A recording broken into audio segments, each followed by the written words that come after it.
Hello, soy Annie Martínez y en esta ocasión les traigo una historia muy particular porque vamos a hablar acerca de Hans Christian Andersen. Por si no lo conocen, es el autor de The Little Mermaid o La Sirenita. Se ha hablado mucho de esta película, ha tenido muchas controversias, así que en esta ocasión por eso quisimos hablarle más a fondo de ella, pero más que nada en qué se basaron, cómo se inspiraron para crear esta historia y que no tiene nada que ver con Disney, nada que ver con un final feliz y es algo trágica.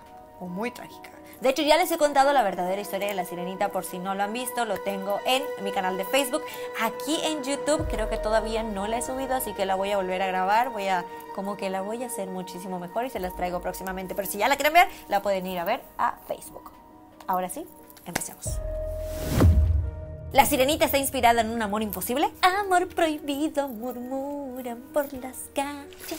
Hablemos del amor imposible que tenía el escritor Hans Christian Andersen hacia uno de sus amigos. Un amor prohibido marcado en una época en la que un romance homosexual sería mal visto. Así que esta persona lo inspiró para crear La Sirenita. ¿Cuál es su historia? Para entrar en contexto y para los que no lo saben, que estoy segura que muchos de aquí sí saben, les cuento. Hans Christian Andersen fue un escritor danés que en 1837 publicó The Little Mermaid. La historia de una sirena que se enamora de un príncipe, pero que lamentablemente a pesar de todo lo que hace tiene un terrible final porque su amor no es correspondido. Ella hace de todo, entrega todo lo que tiene, se queda sin nada y se convierte en espuma. O sea, la historia es completamente trágica, no tiene nada de un final feliz, el príncipe no le hace caso, ella termina muerta, o sea, todo mal. Y cuando me refiero a todo mal, quiere decir que la historia es bastante buena, pero no tiene un final feliz. Años más tarde, en 1989, Disney adaptó esa historia y creó su propia versión, pero ahora con un final feliz. En esta versión, el príncipe le corresponde a Ariel, se casan, viven felices para siempre y hasta hay otra parte donde tienen una hija llamada Melody. Así que fue de este cuento que muchos de nosotros conocimos a esta famosa sirena. Sin embargo, hay una historia que va más allá de la ficción. ¿Cuál es? Empecemos con el origen de este rumor. Existe un escritor estadounidense llamado Rictor Norton. Este hombre escribe sobre historia literaria y cultural, pero particularmente escribe sobre historias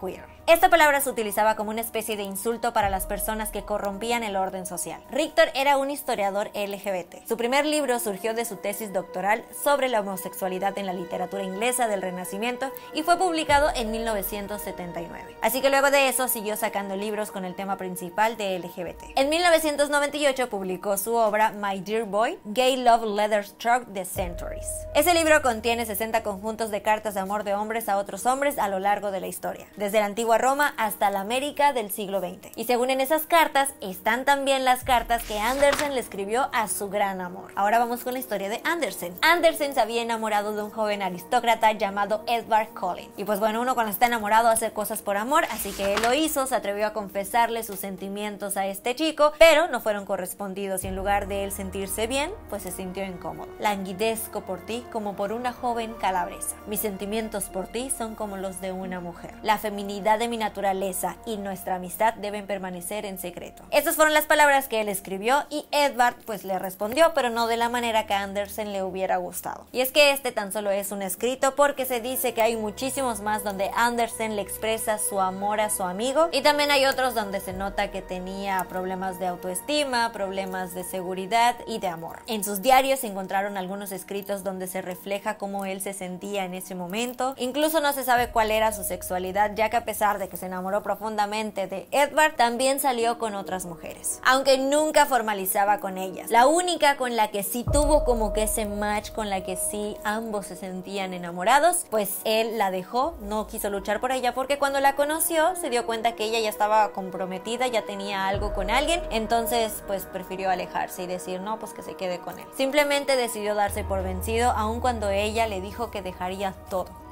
Aún así, Andersen entre sus escritos dejó este mensaje. Todopoderoso Dios, tú eres lo único que tengo, tú que gobiernas mi sino. Debo rendirme a ti, dame una forma de vida, dame una novia. Mi sangre quiere amor como lo quiere mi corazón. Parece que no le importaba quién sea, de dónde sea, cómo sea, él solo quería que lo amen, pero nunca lo consiguió. Y es por eso que cuando se enteró que Edvard estaba a punto de casarse, decidió escribir La Sirenita. Esa historia se convirtió en un refugio de penas de ese amor frustrado. Fue como su modo de sacar a la luz esos sentimientos prohibidos, pero que no sean evidentes accidentes para el resto de la gente. Era como más algo suyo, no sé si me explico. Ahí reflejó cómo se sentía al dejar ir a su amor. Y además, en un principio el cuento tenía un mejor final, pero lo terminó cambiando de último momento porque quería que sea afín a los valores de esa época y que la historia tenga una moraleja que enseñarle a los jóvenes. Mi pregunta aquí es, ¿cuál habrá sido ese mejor final? ¿La sirenita se iba a quedar con el príncipe o de plano no? Al ser un escritor, pues por obvias razones, Andersen se la pasaba escribiendo, así que en sus diarios dejó plasmado parte de su historia. De esa manera se pudo saber que nunca se sintió bien consigo mismo, quizás se sentía como el cuento que él mismo escribió, o sea, Patito Feo, nada más que él nunca se convirtió en cisne.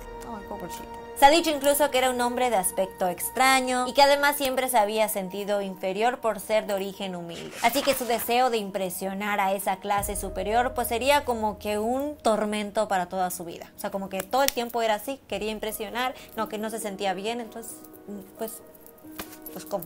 Y hasta se dice que el mismo Edward lo rechazó porque eran de diferentes clases sociales. Y pues pensando un poco, si de por sí ya le atormentaba ser de origen humilde, que Edward lo rechace por lo mismo, vivir en una época en la que ser homosexual no era bien visto, sentirte extraño, sentirte mal como el patito feo, pues sí está un poco triste, ¿no? Andersen se fue de este mundo a los 70 años siendo virgen. Su imagen se quedó asociada a la pureza, además consiguió un prestigio por sus cuentos y por ello en Dinamarca lo ven como un héroe nacional. Pero pues, ¿de qué sirve que lo vean así ahora si él nunca lo pudo ver? Es triste que se fue de este mundo estando solo y que ni su último deseo fue cumplido. ¿Cuál era? Lo único que quería era ser enterrado en un terreno del cementerio donde estaba Edward y su esposa, como si al menos tan solo en la muerte pudieran estar juntos. Sin embargo, ni eso le salió bien al pobre Andersen porque tan solo unos años después la familia Collin trasladó los restos de Edward y de su esposa a un panteón donde estaba toda su familia. Así que de nuevo Andersen se quedó completamente solo. Qué triste, ¿no crees? Eso sí, toda esta historia de los cuentos, diarios y escritos de Andersen no se saben con certeza, pues por obvias razones ya pasaron muchos años, de hecho más de 100 años, así que nadie sabe con certeza si esto pasó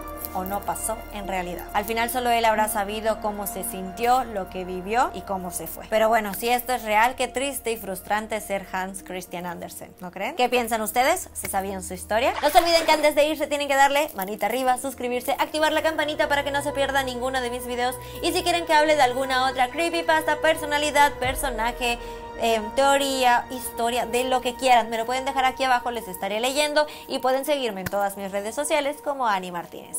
Ahora sí, ya me voy porque tengo hambre. Bye bye.